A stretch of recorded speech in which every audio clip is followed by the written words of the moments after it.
So honored. So first let me say that I'm really honored to be in the midst of you. In the midst of these amazing speakers. I'm actually very humbled by it. And in the midst of this great event. I mean, I don't think there's going to be many opportunities in my life where I get to say, I spoke while a sand mandala is being constructed. Hasn't it been great so far, though? It's been so awesome, hasn't it? So since we've only got 19 minutes, and I'm known to talk a lot, I'm going to get straight to the point. I'm not your average psychologist. I don't typically sit across the couch from a client and talk. Well, I also do that. You typically find me using a whammy bar in a Guitar Hero battle, or using my iPad to take the heart rates and to monitor heart rates of my clients when we're involved in an exercise. When my colleagues find out about the work that I do, there's two general reactions. One is that they're in incredible disbelief that I actually work. And the other is that they think I'm really brilliant for getting paid to do what I do. And I'd like to think that it's the second for me. Now, professionally speaking, none of my training taught me how to use technology in my work. And actually, it's pretty counterintuitive for psychologists to integrate technology into traditional therapy. Some psychologists might even say that it can't be done. But based on my work, I actually have some really different evidence. What my training as a psychologist did teach me, however, is how to promote and nurture meaningful relationships in order to teach. And while I'm a psychologist, I do consider myself to be a teacher, to teach my clients how to live their best lives. I truly believe that technology, when used thoughtfully, purposefully, and creatively, has a place in promoting relationships. So to say that we're in the midst of a technological explosion, I think would be an understatement. This generation of children will have different looking and working brains than we do today, just based on their pure exposure to technology. I also find that this time in education to exist within a dilemma, and let me extend education beyond the ABCs and 1, 2, 3s to self-regulation, which we heard so much about, organization, social competence, and flexibility. Specifically, the dilemma is, how do we use all the awesome technological tools that we have today while also teaching the most important skills that happen person to person? So this dilemma reminds me of a famous quote by some people, children, or adults' hero, Spider-Man. With great power comes great responsibility. So let me... All right. So this is a quote from Daniel Stern. Our minds are not created alone. They are co-created. Our nervous system is ready to be taught by other people's nervous systems, which transform us. As we know, especially from Dr. Siegel's work and even his talk, our neurological foundations are really transformed by the relationships that we have with others. And in essence, relationships transform us from the inside out. So let me focus back on the educational dilemma that I raised earlier, which is how do we use technology responsibly in education? Really, how do we not replace relationship with technology? Well, I'm sure there's more. Today, my answer is attunement. And simply attunement is a dance, typically between a parent and a child of what I consider just right proportions. So it may be helpful to think of a red-hot 911 Porsche. And for me, it's one of my dream cars, so I can envision this car like all the time, right? If the owner neglects all the regular high-maintenance tune-ups and they continue to drive the car, there's a lot of costly damage that can occur. But if the owner keeps it up, imagine the pleasure, because I do, of what it might be to drive this car. Attunement between two people, especially between a child and a parent, is not only way more complex than this, but it's way more powerful and way more critical than the car. Parents are called to be mindful, to pay careful attention to their children, to read cues, and what I find to be difficult as a parent is to evolve with their children beyond where as a parent I might be comfortable with evolving to. So in my work, I see how important attunement is, and I see how important it is to attune to each individual profile of the client that I work with.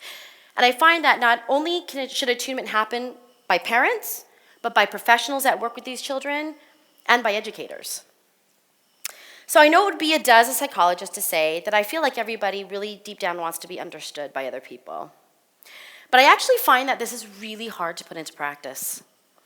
I'm known by my colleagues to take on the complex cases, actually. The cases that people get frustrated by, or the cases that people are having difficulty with. And these kids often come to me labeled as a lot of different things. Lazy, resistant, stupid, argumentative, and weird. After paying close attention and attuning to these kids, I realized that actually all of them had one similarity. They all had these scattered profiles, no matter what their diagnosis was. So in essence, huge strengths and huge weaknesses all in one place, really causing controlled chaos and wreaking havoc on everyday life. Super smart kids with super smart or super slow processors. I imagine like that Porsche without wheels, you know? Nowhere to go, lots of power, nowhere to go. Kids with awesome intuitions and very little ability to verbally communicate their innermost experiences. Straight A students with no social skills, and bright kids suppressed by a miscalibrated nervous system. This is what I tend to see. So after much banging, like banging my head against a wall with conventional methods, right, I found the answer in allowing myself to be creative. And my creativity led me to using technology to attune. So I find that in any education, relationship is the glue that holds awesome learning together. It helps steady kids during the hard times, and it strengthens the neurological system during the good times. So in my opinion, simply if technology is involved, relationship is necessary for meaningful education to happen. So can I share a few of the ways that I use technology in my work? Yeah. Give it to me, people. Come on. Let's participate. So, one of the first ways I use technology is as a bridge to teach more difficult skills. While this isn't a direct use of technology, it is an application of attunement using technology. So I think some of my colleagues that are behaviorists would say, you know what, Gwen, all you're doing is you're using a reinforcer. But I actually believe that what I'm doing here goes way beyond just increasing the frequency of a behavior. It has everything to do with using relationship with technology to bridge the gap between wanting and doing. And I will say that every single person that I work with in my practice wants, but has a hard time doing. All right, so these are my images taken off my iPad, right? Because my iPad's with me in therapy. Walter is actually my therapy dog, who is 14 weeks old, and he's already had an impact on my clients, as you can see. So this picture is an example of how to use relationship and technology as a bridge. So this is Sarah. Well, this is not Sarah. Sarah drew this picture. And she specifically struggles with organizing her behavior, keeping regulated, temporal reasoning, which is how much time is going by, frustration and affect tolerance, and executive functioning. So because I know that these are her specific struggles, because we've engaged in an attunement dance, I engage her in an organizing exercise that is only tolerated because I'm using something motivating to her, which is technology. So using technology as the music of our attunement dance serves several awesome purposes. One, she's engaged and motivated with me. In essence, her brain and her body are at the ready.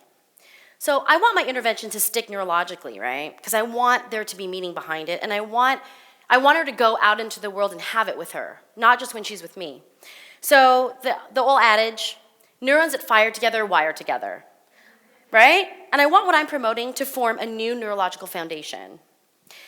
Two, Sarah's tolerance for the hard stuff is being bridged by her interest in technology. And this gives me information on how to provide the just right proportions of my intervention. Three, Sarah, being fully engaged, leaves feeling genuinely successful and empowered because she was an active participant in the work. Now, and she knew it. She knows. And all my clients typically know that they had one hand with mine planning their intervention. This is qualitatively different than just telling a kid that they did a great job. For Sarah, being actively and genuinely involved is critical because she truly desires great things for herself. And so if I can help her reach that from her perspective, then I've done my job. All right, So another way I use technology is to directly facilitate the basic step in social relating, which is referencing. And simply, social referencing is gathering information from others to know how we should then behave. So a good example of this is when maybe a young child is walking with her mother and she trips and falls to the ground. But it's not a big trip, right? So she doesn't know how to act or behave, so she looks to her mother as a reference. If that mother freaks out, what is she going to do? She's going to freak out, right? But if that mother says, you're fine, it's okay, pick yourself up, dust yourself off, what typically happens? She moves right on with it, right? So a majority of my clients come to my practice missing referencing. So whether they're missing this due to organic reasons or sensory reasons or even anxiety, one thing is for sure. If they don't have referencing, they don't have social competence. So here's an example of how I promote social referencing using technology. What should we do from here? I'm getting bored.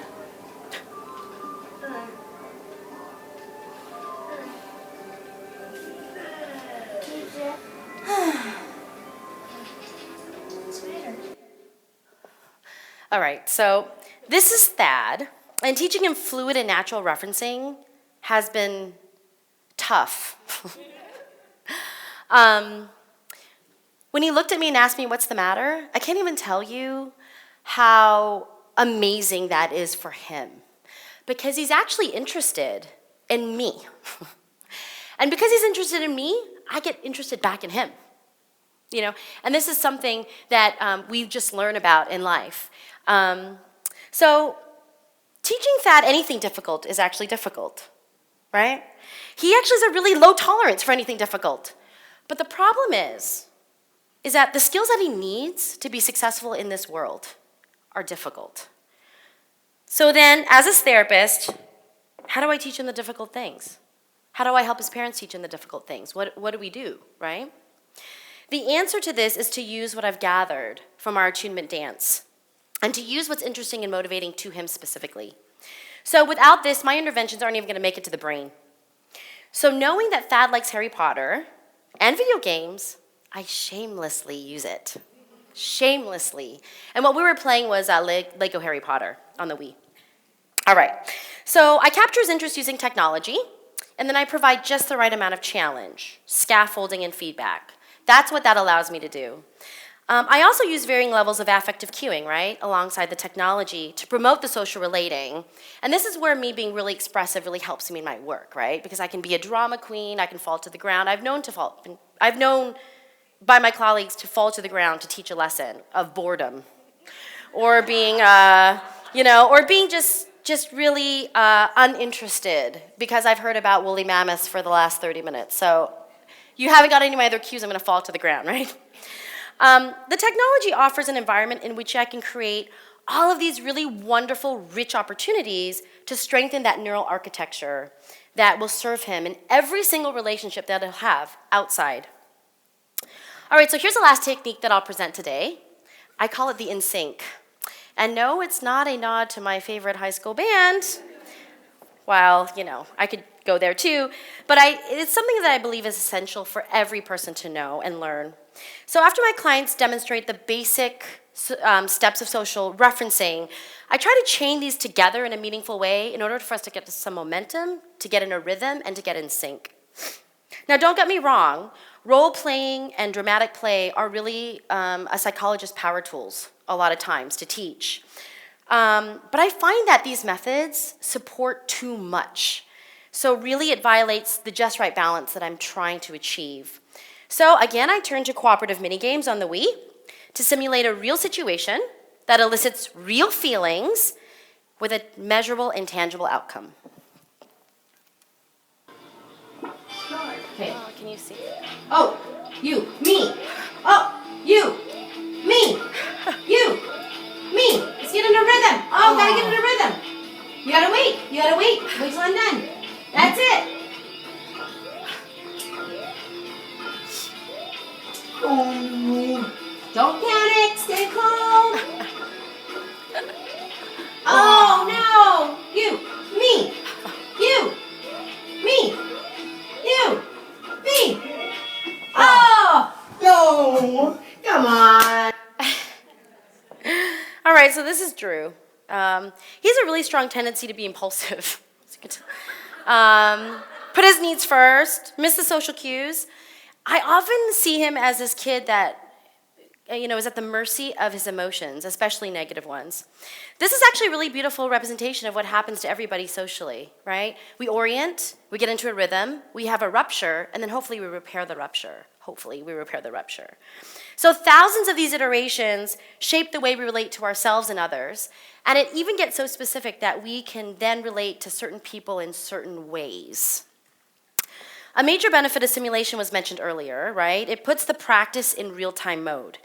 And I find that most, if not all of my clients can tell you all the steps to solving their everyday problems. They can give you 1, 2, 3, 4, 5. They can do that, not a problem. The minute, though, that you add affect, so really when the situation's actually happening, their best laid plans go right out the window. So in essence, their thinking brains, or what Dr. Zia will call an upstairs brain, gets hijacked by their emotions, their downstairs brain. So here's why using technology alongside relationship is actually just right for Drew. 1, he gets real-time practice getting into a social rhythm while also managing his escalating emotions at the very same time. 2, there's constant feedback about success, right? So in this game, it's a cooperative mini game, so we're actually shooting baskets together. And if we shoot at the same time, the basket, you couldn't see it, but the basketballs ricochet off each other and we don't make the basket. So the higher the score or the more baskets we made, the better we work together. Now for someone like Drew, that's critical. He has an outcome that he goes, we got 5 this time, last time we only got 1. It's a short, just right exposure to something hard. So really it's balancing perfectly success and challenge.